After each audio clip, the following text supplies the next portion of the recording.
I love science fiction, and space opera is one of my favorite subgenres. Over the last couple of years, I've noticed 4 trends when it comes to what I think makes my favorite space operas great. The first thing I noticed was interesting methods of space travel. The universe is a big place, and there are some pretty cool ways that we could theoretically get around it. Old Faithful is of course the spaceship, and I love spaceships, but a problem that some space operas run into is that it can take a very long time to get from planet to planet or from star to star. It's not necessarily a bad thing to spend a long time in one particular setting. For example, a lot of great murder mysteries are set in a single mansion, where you might have a dusty library with a secret passageway that leads to a creepy dungeon. And that's because one setting can have a lot of different layers to it. In less engaging space operas, it can feel like the time that you spend on a ship feels like you're just moving from grey metal room to grey metal room to grey metal room. In fact, some books provide so little description that the dialogue starts to feel like it's happening in a void, almost like we're in the Matrix construct scene, which, by the way, is a great scene, but I don't feel like it would have worked as well if it lasted for half the movie. I think great space operas add value to the story with the spaceships themselves. For example, in Ring by Stephen Baxter, there is a spaceship in which half of the spaceship is taken up by a lush forest, and the other half of the spaceship is your classic tech-heavy kind of spaceship. The differences between the two settings and the people that live in either of them drives the character dynamics as well as the direction of the plot. Alternatively, writers can use entirely different methods of space travel, including faster-than-light options such as the Farcaster portals in Hyperion by Dan Simmons, or the wormholes in Pandora's Star by Peter F. Hamilton. I think that the best space operas either introduce something entirely new, or they put a new spin on an existing idea. For example, a lot of books will just skip through the travel portion of a narrative using a device such as cryonic fugue. And I think the writers that are most successful at this kind of thing give us those little extra details, such as, okay, in order to perform this, we're going to have to pump out all of your blood, and then on arrival, we'll pump it back into you. When writers provide those little fun details, it's like, yes, now we have an interesting fugue scene. The Hyperion Cantos by Dan Simmons is one of the best space opera series when it comes to going the extra mile in terms of forms of space travel. Examples being the tree ships in Hyperion and the Gideon Drive starships in Endymion. Secondly, I want to talk about unique worlds. Great space operas provide a vivid feeling for what it's like to live in a particular time and place. And these can either be a particular extension or projection of our current world, or they can take us to another world entirely. An example of a near-future space opera that provides an extension of our current world is The Expanse by James S.A. Corey. In The Expanse, humans have developed interplanetary travel, with people living on either Earth, Mars, or the outer planets. The rich politics and tense power dynamics between these 3 main factions influences relationships and drives the story throughout the rest of the series. One of the best examples of a space opera taking us to another world has to be Dune by Frank Herbert and the planet of Arrakis.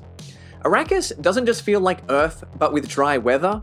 Religion, culture, politics, and technology are all influenced by the unique environment on the planet of Arrakis. Space operas can explore a vast number of planets, or they can hyper-focus on one. Dune focuses on a planet that is very hostile to human life, but by adding so many layers to it, Herbert really brings the planet to life for the readers. Moving on to the third aspect that I have noticed about great space operas, and that is that I think they adhere to what I call the 2 of 3 rule. When it comes to plot, characters, and concepts, I need a space opera to hit on 2 of these 3. I don't need all 3, just 2. If a book just focuses on the plot, it ends up feeling a little like a generic action movie. It's somewhat entertaining, but without an emotional connection to the characters or being intellectually stimulated by the ideas, it doesn't leave much of a lasting impression. If a book just focuses on character development without an engaging plot or interesting sci-fi concepts, it makes me wonder why the author picked to write a sci-fi book in the first place, because it's missing out on what makes the genre great. And if a book just focuses on the ideas without any entertaining characters or interesting narrative threads, then it starts to feel a little bit too much like an academic exercise. If a book can successfully execute all three, that's great, but it can be hard to successfully balance the pacing while also developing the depth of story, characters, and concepts all at the same time. So when it comes to hitting 2 of 3, I think the combination of plot and characters tends to make for really fun adventures. A series like Red Rising by Pierce Brown might not have the thematic depth of some of my other favorite space operas, but it's a really fast-paced read with some amazing twists and turns and some really great character moments. The combination of plot and ideas utilizes some of the best aspects of sci-fi's potential. A book like Children of Time by Adrian Tchaikovsky does have some interesting characters, but for me, where the book really shined was the exploration of space travel, evolution, and first contact. And finally, the combination of characters and concepts can lead to some really thought-provoking reading experiences. A Memory Called Empire by Arkady Martin doesn't have the most elaborate plot, but it navigates different cultures and relationships in a way that will keep you on your toes.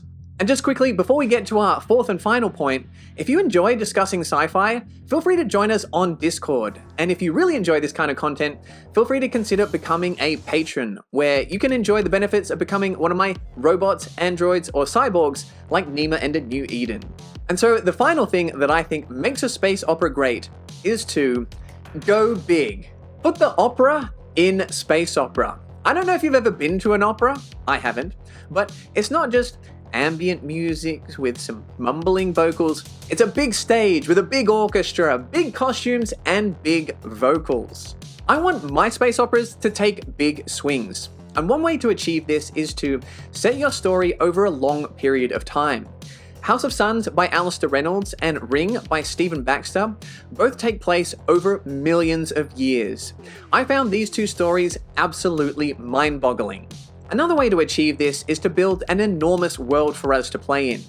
The Hegemony in Hyperion by Dan Simmons and the Commonwealth in Pandora's Star by Peter F. Hamilton are both fully realized worlds that feel vast and varied while you're reading them. And finally, you have space operas that pursue really ambitious ideas. For example, Ilium by Dan Simmons is a sci-fi retelling of the Battle of Troy set on Mars with gods, robots, and aliens. Empire of Silence by Christopher Rocchio starts off the Sun Eater series with the main character telling us that he destroyed a sun, killing billions and wiping out an entire species. That might be how it ends, or is that just the beginning? These are the types of space opera that truly capture our imagination and are worth escaping into. And I think that is what space opera is all about. Let me know what you enjoy most about space operas, as well as some of your favorites. And you can find more sci-fi content over here.